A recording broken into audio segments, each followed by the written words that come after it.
नमस्कार प्यारे विद्यार्थियों, आप सभी 12th क्लास के विद्यार्थी। एक बार वो पुनः वो घड़ी आ चुकी है जिसका आप पहले देख चुके हैं और वापस अपने ऑनलाइन पढ़ने के लिए बेबस कर दिया है। हालात ने, समय सबसे बड़ा बलवान होता है और आपकी तैयारी बहुत अच्छी चल रही है।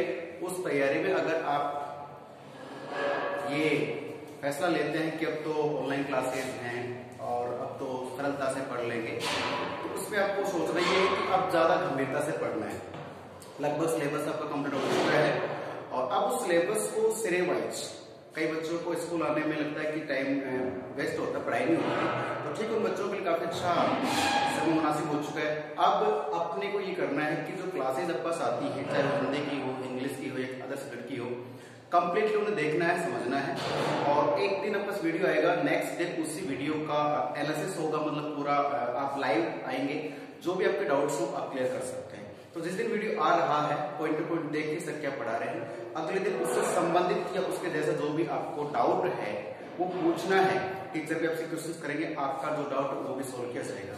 तो भली बात है, एक बार पुनः वापस आपको अपने ऑनलाइन क्लासेस में, ऑनलाइन यूट्यूब पे जो आपको वीडियोस मिलेंगे, रोजाना सभी को देखना है, सबकी अटेंडेंस लगेगी, ये ध्यान रखना। आपके एक सेकंड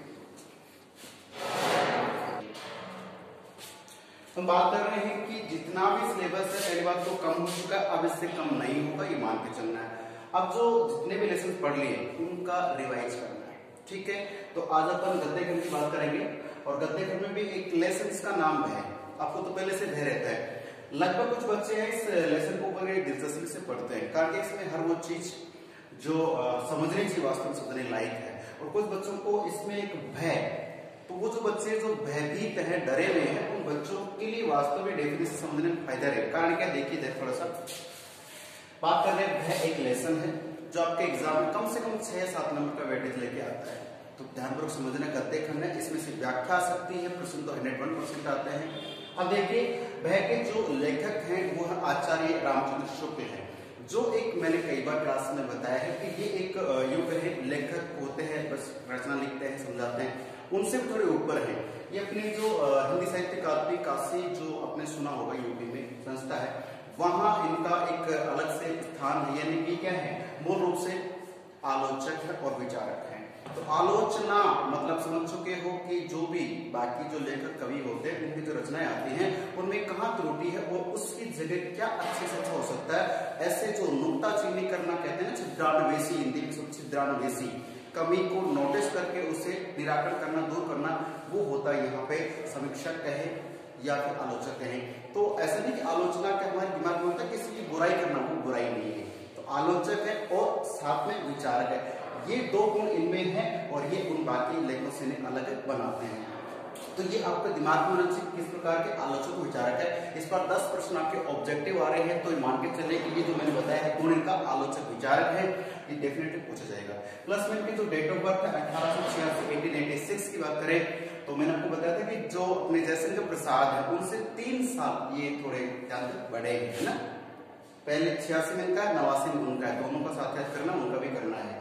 तो भय राइटर आपको मालूम है। अब बात करें कि सबसे पहले भय की डेफिनेशन आपको याद होनी चाहिए, परिभाषा।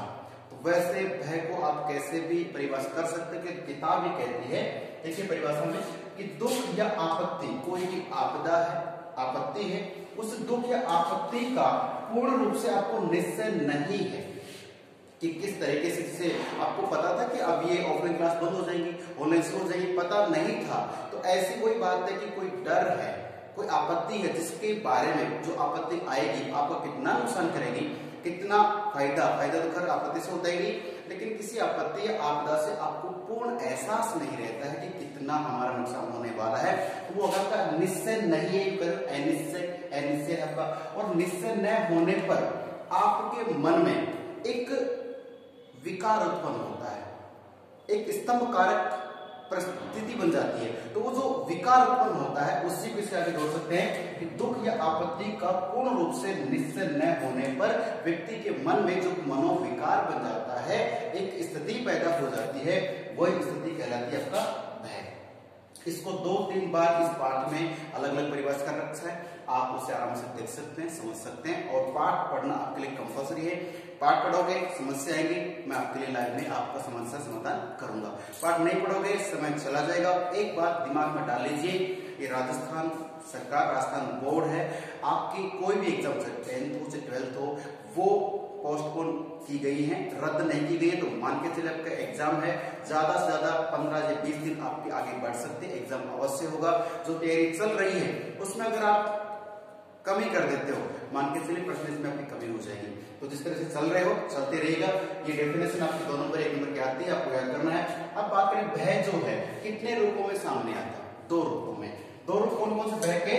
2 रूप की बात करें, भय के 2 रूप हमारे पास, एक है साध्य, एक है असाध्य। कई बार प्रश्न आता है कि भय के रूप पूछते हैं, आप ये कर देते हो सभ्य असभ्य, ये इसके रूप नहीं है। भय आपके सामने जब प्रकट हो रहा है वो 2 स्थिति में आता है, और स्थिति कौन सी है? एक साध्य, दूसरी असाध्य। कुछ बच्चे तो नाम से बात की, देखिए साध्य भय, तो आपके मन में एक विकार उत्पन्न हो गया कि भय आपको लग रहा है, ठीक है। अब कोरोना का क्या है? भय है। किसी को भी पता नहीं कि कोरोना किसको है किसको नहीं है, तो एक अनसुलझी बुद्धि है, भय सबको है। अब भय आ रहा 2 रूप में, एक तो साध्य है, एक असाध्य। कैसे? साध्य का मतलब वह स्थिति, वह मनोविकार, वह भय जिसका आप अपने सूझबूझ से, अपने जो संसाधन उनसे उस भय का समाधान ढूंढ लेते हैं, उसका निराकरण कर लेते हैं, तो उस भय पे आप विजय प्राप्त कर सकते हैं, उस भय से ऊपर निकल सकते हैं, उस भय से आप डरना बंद कर देंगे। तो वह भय जिसका आप निराकरण कर सकते हो या उस समस्या का समाधान ढूंढ सकते हो, आप सक्षम है, तो वो भय आपके लिए हो जाता है साध्य, ठीक है। छोटी सी बात करते हैं, कई बार आपके सर में दर्द होता है, एक नॉर्मल सर दर्द है, तो आप जो काम कर रहे थे, पढ़ने का कर रहे हो, घर के साफ सफाई कर रहे हो, कुछ भी काम कर रहे हैं, आप करते रहेंगे, लेकिन वो ही सर दर्द भयंकर हो जाता है, आपको आंखें बंद हो जाती है, बेहोशी हो जाती है, आपके लिए वो जो सर दर्द है असाध्य हो जाएगा। तो जो भी भय है और उसका आप निराकरण ढूंढ सकते हो, कर सकते हो, तो साध्य भय है।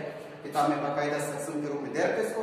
दूसरा इसी से संबंधित है असाध्य भय। तो असाध्य में क्या करेंगे? सीधी सी बात है कि ऐसा भय या ऐसी परिस्थितियां या ऐसा अनिश्चितता वाला जो दुख का कारण है जिसका मनुष्य समाधान ढूंढ पाने में असक्षम रहता, सक्षम नहीं रहता है, अपने आप को असहाय समझता है, वो आपकी हो जाता है असाध्य।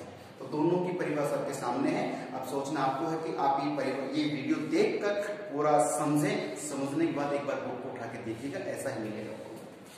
बात ये करें कि सर ये 2 चीज क्या है, असभ्य और सभ्य। तो यहाँ पे है कि भय किसमें अधिकतम रहता है, किसमें न्यूनतम रहता है। तो ये सोचने समझने की बात है कि भय जो है कि उसमें सभ्य में सभ्य व्यक्ति होते, सभ्यता की बात करें, असभ्य भी व्यक्ति होता है, बात करें तो जो सभ्य व्यक्ति होते हैं उनके पास जब भय उनके सामने प्रकट होता है, भय सबकी लाइफ में होता है, तो भय जब प्रकट होता है तो वो सभ्य क्या करते हैं? सभ्य कौन कहलाएंगे?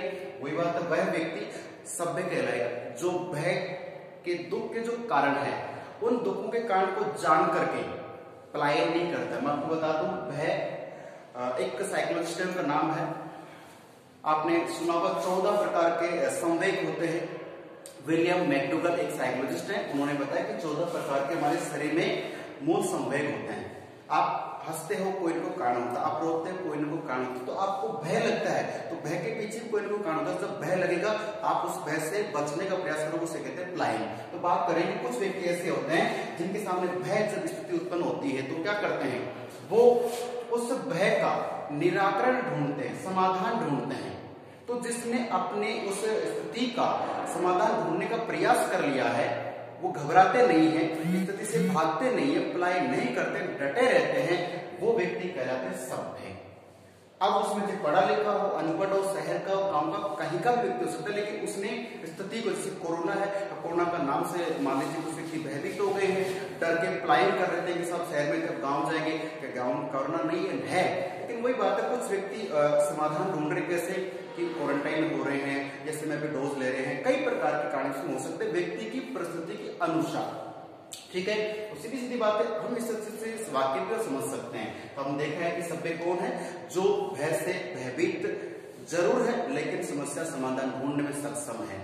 और असभ्य की बात वो है कि भय के नाम से भयभीत हो जाते हैं और बहुत जल्दी घबरा जाते हैं, समस्या का समाधान नहीं ढूंढते हैं। जैसे मान लीजिए आपको लगता है कि एग्जाम होगा कि नहीं होगा, कई बच्चे तो पढ़ना ही बंद कर दिए, कई बच्चे सदमे में नहीं, एग्जाम 101% होगा, मान के चलिए आपके शिक्षक आपके हमेशा साथ हैं, वो विश्वास बना के रखिए। अब भय ये कि होगा कि नहीं होगा, होगा तो कैसे होगा, आप उसके लिए समाधान ढूंढिए कि एग्जाम समय पे ही होगा, क्वारंटाइन सिस्टम से होगा, सिस्टम से करेंगे, तो अपने को तो पढ़ना है। तो आप जो समाधान ढूंढ पाने में तरीके लगा रहे हो परिस्थिति के आधार पे, वो सभ्य है। और जो भय के नाम से भयभीत होकर के पलायन कर रहे हैं, घबरा रहे हैं, पीड़ित हो रहे हैं, वो असभ्य प्राणी कहलाते हैं। 4 बातें क्लियर हो चुकी है, साध्य असाध्य, भय और सभ्य असभ्य। अब आपका आ जाता है कि भय अगर लगातार लाइफ में रहता है तो हो जाता है भीरुता। आपके मन में जो भय है वो भीरुता, प्रश्न आएगा बोर्ड में कि भय भीरुता में कब बदल जाता है। हमने पढ़ लिया है कि भय क्या है, अब बात करते हैं कि भय है भीरुता में बदल जाता है। भीरुता कायरता होती है, डर होता है, और भय भीरुता में कब बदलेगा, जब भय स्वभावगत हो जाएगा। आपके यूं कहे स्वभावगत, हंसना आपका स्वभाव है या किसी छोटी सी टेंशन को लेकर रोना आपका स्वभाव है, तो कोई भी बात आपके नेचर में ढल जाएगी, आपके स्वभाव में आ जाएगी। तो भय अगर स्वभावगत हो जाता है, किसी से जिस भी व्यक्ति वस्तु से आप डरते हो तो उससे हमेशा डरने लगे, आप स्वभावगत भय में आ गए हैं, और ऐसी स्थिति में उसे भीरुता कहते हैं। क्लियर है। अब भय जो भीरुता बदल चुका है तो सीधी सी बात है कि भीरुता एक कायरता। अब बात करें कि समाज में ऐसी कौन सी भीरुता, ऐसी कौन सा डर है जिसको मान्यता नहीं है। या देखिए आप बात करें धर्म भीरुता, तो पुरुष की, हमने लेसन पढ़ा है कि पुरुष की भीरुता को समाज में जगह नहीं है। अगर कोई पुरुष है और वो डरता है किसी भी काम से, किसी भी समस्या से, तो लोग उसे दुत्कारते हैं। इसका मतलब है कि अगर महिला में भीरुता है, महिला में कायरता है, तो उसका तो वो कहना होगा कि अरे जाने तो महिला ही है, अर्थात उसका डरना, उसका शर्माना, उसका घबराना, यानी कि उसके स्वभाव के अनुसार मान लिया। और पुरुष अगर डरता है, कायरता दिखाता, तो पुरुष की कायरता समाज में मान्य नहीं है, लोग उसे वैसे ही ताने मार मार के परेशान कर देंगे। सीधी सी बात यह है कि पुरुष भीरू नहीं चलेगा समाज में, उसको मान्यता यानी उसको जगह नहीं होती, कायर कहा जाता है, उसे कर्तव्य से मुक्त हो जाता हूँ। बात करें कि धर्म भीरुता, तो धर्म भीरुता को लेकर एक नंबर प्रश्न आ सकता है कि धर्म भीरुता से डरना अच्छी बात है, बिल्कुल सही बात है। कोई भी कार्य मनुष्य अपने धर्म को माध्यम बनाकर करता है, ठीक है। और आपका अभी विद्यार्थी, हर विद्यार्थी का धर्म है, चाहे कोरोना कितना ही विकराल रूप धारण कर रहा है, विद्यार्थी का मतलब ये कि अध्ययनरत रहना, नियमबद्ध कार्य करना। शिक्षक का भी दायित्व बनता है कि शिक्षक वही होता है जो अपने विद्यार्थियों को किसी भी हालात में, किसी भी कंडीशन में अकेला नहीं छोड़ता है, जब भी जिस परिस्थितियों में रहता है आपके हमेशा साथ बना रहता है। तो सीधी सी बात है, कोई भी व्यक्ति अपने धर्म के प्रति लगनशील रहकर कार्य करता है, वो आपकी धर्म भीरुता होती है। और सीधी सी बात है, हमारे देश में, हमारे समाज में धर्म भीरुता को मान्यता है कि हम बाकी किसी से डर सकते, लेकिन जो हमारा धर्म है, जो समाज है, उसके तहत हमें कार्य करने पड़ते हैं, ठीक है। जैसे हिंदू मुस्लिम बना देते हैं, या स्त्री पुरुष की बात कर ले, तो सीधी सी बात है, धर्म को लेकर व्यक्ति डर कर ही कार्य क्या करता है, तो धर्म भीरुता को फिर भी समाज में जगह है। लेकिन जो वैसे पुरुष की भीरुता होती, कायरता, उसे समाज में जगह नहीं मिलती है। अब बात करें कि भय और आशंका में क्या डिफरेंस है, तो प्यारे विद्यार्थी ध्यान रखना है। आशंका का मैं छोटा सा आपको दे रखा हूं यहाँ पे कि भय में स्तंभ कारक स्थिति, जो भय उसमें स्तंभ यानी कि मन में फिक्स हो चुका है, तो भय में स्तंभ कारक स्थिति क्षणिक होती है। सीधी सी बात है कि आप जब आपको भय लगता है तो जो स्तंभ कारक स्थिति है वो कुछ क्षण के लिए होती है। जिस स्थिति पे, जिस स्थान पे आपको भय लगता है वहां जाओगे तब तो लगेगा, तो वो क्या होता है, कुछ समय होता है। लेकिन जो भय होता है, तो आशंका में क्या होता है कि आपको जो भय है उसका डर है, आशंका है कि इस समय ऐसा हो सकता है, आप उस समय से बचने का प्रयास करेंगे, तो आपकी आशंका हो गई। अब आशंका क्या आ गया, भय, तो सीधी सी बात इसको उल्टा कर दीजिए, भय में वह पूर्ण रूप में होती है क्या, स्तंभ कारक स्थिति। स्तंभ कारक स्थिति आशंका में तो क्षणिक होती है, और भय में ये स्वभावगत हो जाती है, स्थायी बन जाती है। स्तंभ कारक का मतलब आपके दिल और दिमाग में जो डर बैठ गया है वो अगर क्षणिक है, किसी समय विशेष में ही डरते हो, तब तो आशंका है क्योंकि उसके वैसे भयभीत हो। और यदि वो क्षणिक न होके, कुछ समय न होके स्थायी रहती है, तो आपका क्या हो जाता है, भय बन जाता है। मेरे प्यारे विद्यार्थियों, मैं चाहता हूँ आप जितने भी विद्यार्थी इस वीडियो को देख रहे हैं वीडियो को देखी, मैंने कुछ बातों के माध्यम से आपको वह लेसन का कुछ मेन पॉइंट आपको बताए हैं। आपको लगता है कि इसमें कुछ और भी चीजें हैं जो आपको जाननी जरूरी है तो लाइव क्लास में आप पूछ सकते हैं। यहाँ मुझे लगता है कि जो बोर्ड के आधार पर प्रश्न पूछा जा सकता है वो सारी पॉइंट टू पॉइंट मैंने आपको समझाने का प्रयास किया है। फिर भी आपका कोई डाउट है तो इस लेसन को लेकर आप नेक्स्ट डे आप इसको नोटिस कर सकते हैं और नोट करके पूछ सकते हैं टीचर से कि सर इसका आंसर क्या होगा। ठीक है, तो फिर मिलते हैं अगले क्लास में, अगले वीडियो में। तब तक के लिए नमस्कार, धन्यवाद।